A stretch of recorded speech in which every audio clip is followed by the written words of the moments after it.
everyone, welcome to the French Flick, the guide for indoor hockey. I'm your host, Erin Tallman, also chief leader for Marseille's women's team here in France.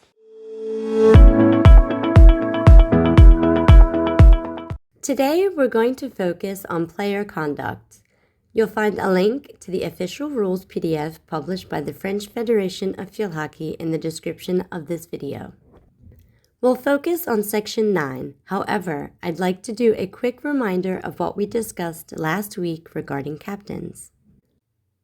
Rule 3.4 states that captains are responsible for the conduct of all players on their team and for the correct application of the substitution procedure for players on their team.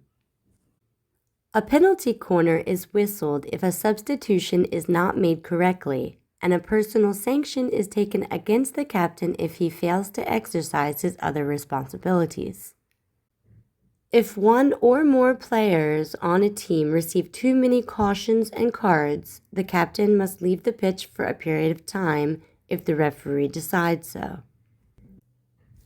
Now, let's dig into Section 9 of the Rules PDF so we can better understand what constitutes proper player conduct. We can then reduce the cautions and cards we receive. Players are expected to behave responsibly at all times. So, what's considered responsible? 9.1 states a match is played by two teams, each with no more than 6 players on the playing surface at any one time. 9.2 states players on the playing surface must hold their stick in their hands and may not use it in a dangerous manner. Players may not raise their sticks above the heads of other players.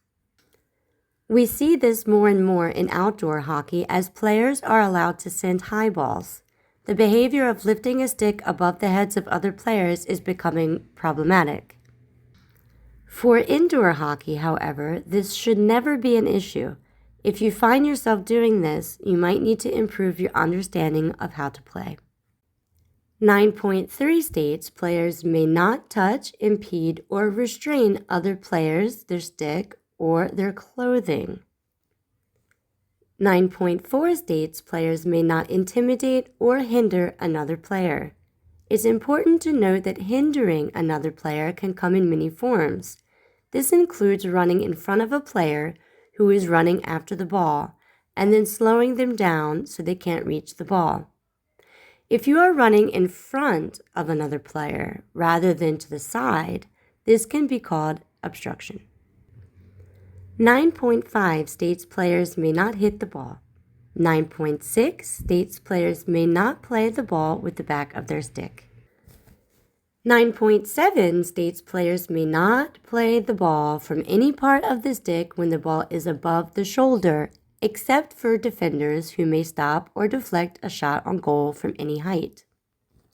When saving a shot on goal, a defender must not be penalized if his stick is not completely stationary or if it moves toward the ball in an attempt to stop or deflect it. A stroke will only be awarded if the ball is struck dangerously and a goal is prevented.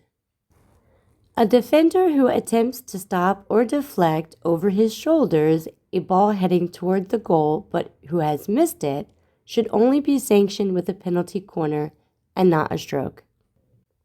If dangerous play occurs after a legitimate stop or deflection, a penalty corner must be decided. In this case, the defender has used his or her stick above the shoulders to stop the ball but has missed the ball. We can equate this to an air swing. We can also assume that the attacker has not successfully sent the ball into the cage, or it would have counted as a goal, after entering the cage, of course. And we can understand the defender has missed the ball mid-swing.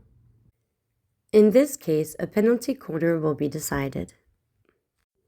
Let's continue to watch and analyze Germany versus Australia in the Indoor Hockey World Cup from 2018.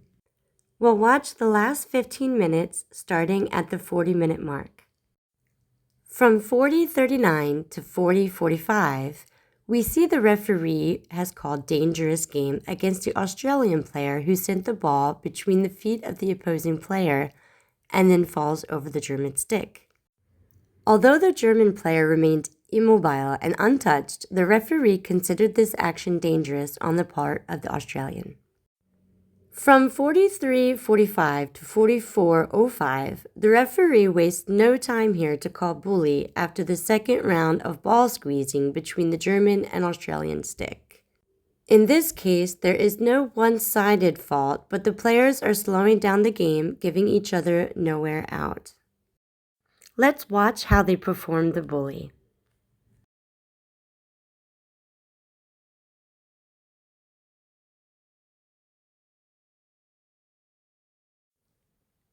From 46:04 to 46:13, we see a German player attempt to push the ball against the Australian player's stick, forcing the Australian stick to move backward. You are not allowed to push another player's body or stick, and this remains despite having the ball in between the two sticks. From 46:48 to 46:54, Australia's left back moves up the field and into the zone. As she drives forward, the mid drops into the right back's position, and the right back slides over to cover the left back's position. From 53 to 54:01, at this point we see Germany has replaced its goalie with a field player. Australia has an interception and heads to score. Germany's number 8 fouls the Australian player from the side, using her stick to push against the rounded side of the Australian player's stick. This is called by the referee and leads to a penalty stroke with only 17 seconds left of the match. Scheiße.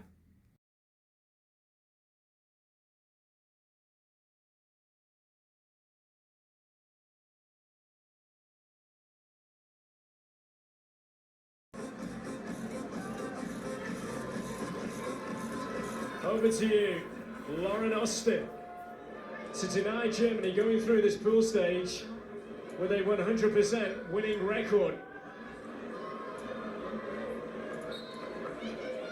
Here she goes! And Australia are level at 2-2.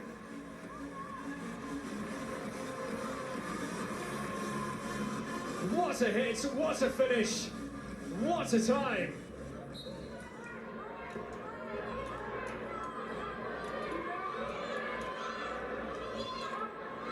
This would be a fabulous scoreline for Australia, and that's it. They are celebrating as if they've just beaten the Germans. That's how big it is. So Germany will not go into the quarterfinals with a 100% winning record behind them. That will belong to the Netherlands.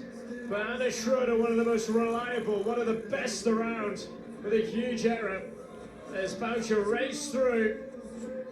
And there's the coming together.